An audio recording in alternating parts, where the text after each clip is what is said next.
UFC 286 prelim headliner. Cannot wait to see what this fight looks like from the O2. We got Jack Shore taking on Makwan Amirkhani, and Jack Shore 16-0, all the rage, right? A lot of people thought that this might be a future, maybe even soon, bantamweight king, and Ricky Simone kind of put a stop to that pretty early last July, and Ricky made that one, I don't want to say look easy, but he definitely dominated that fight, which was crazy to see because Jack Shore was on that just beautiful run. I mean, this is a guy who was the CWFC champ over in Cage Warriors, just another one of those legendary Cage Warriors fighters, and came into the UFC, rifled off 4 straight, and that fourth one against Timur Valiev was a pretty close fight, so I guess perhaps the writing was on the wall that Jack Shore was inching to a more competitive contest, but man, Ricky Simone just showed him the true levels of this UFC bantamweight division, and I think that this is a good rebound opportunity for him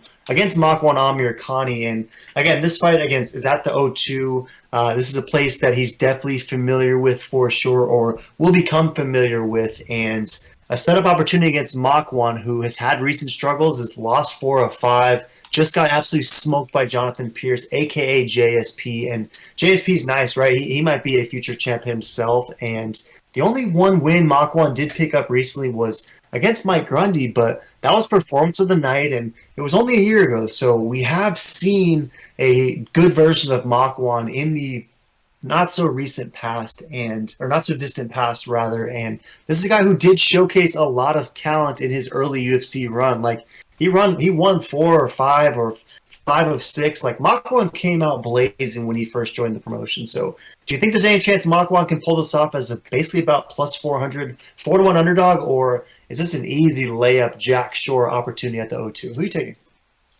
Yeah, no, this is gonna be a fun fight. This is definitely a hey, sorry, Jack Shore. We didn't mean to give you an absolute savage named Ricky Simone because he absolutely decimated you like it's your first time fighting.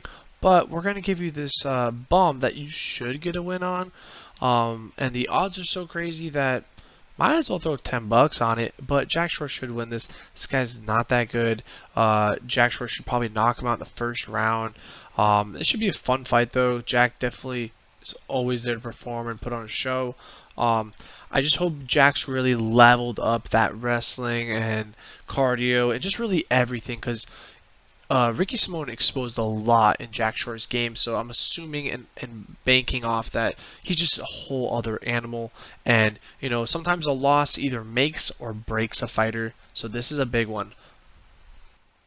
100%, it's a big one, and I do think that there is an interesting aspect that can't get overlooked in this contest meet, and curious to get your perspective. What are your thoughts on the fact that this fight is at featherweight? Jack Shore is a historic bantamweight, went on that fat run at 15-0, all at bantamweight, and loses one time to Ricky Simone and is now making the jump up to 145. So any issues, any concerns at all that the weight class will factor into this? Because again, Amir Khani is a dude who's been holding it down at 145 forever. He's fought a lot of pretty decent size 145ers. Like he's been in there against Shane Burgos, been in there against Arnold Allen, Lerone Murphy, and then again, even recently JSP, Jonathan Pierce. Those are all really good 145 pounders. Any concerns that Jack Shore might be in over his head at 45? Yeah, and see, that's what I mean. Like, that's what I'm saying. Might as well throw $10 on the underdog because those odds are too good. When you're going up in weight class like this, sometimes it's not a good fit. Like, think about the Polish brother with Izzy. You got to think about that. It's a big deal when these guys, you know, they move up a weight class. So, only time will tell. But Jack should get it done. But you just never know. I mean, look at Ilia Topuria versus, you know, Burns. It just didn't look too good till he got the YOLO knockout. So we'll see how Jack Shore does. But like I said, he should win. But might as well take a little shot at those odds. Yeah, and that fight between Ilia Topuria and Jai Herbert Burns was definitely close for sure. So know exactly what you are referencing there. And in this one, I'm with you all the way. I got to go Jack Shore, but I am a little bit concerned that I don't know. We'll see what it looks like at 145. Like I like to believe he'll have the same skill set. He'll have the same strengths.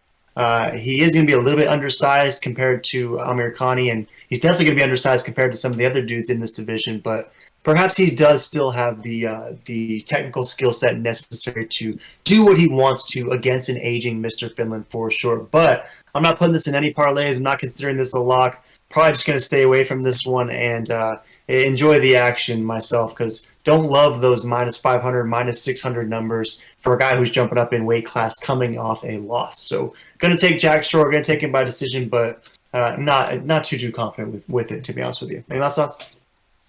No, this is a great fight. Throw in the comments who you got. You taking Mr. Tank or Mr. Finland?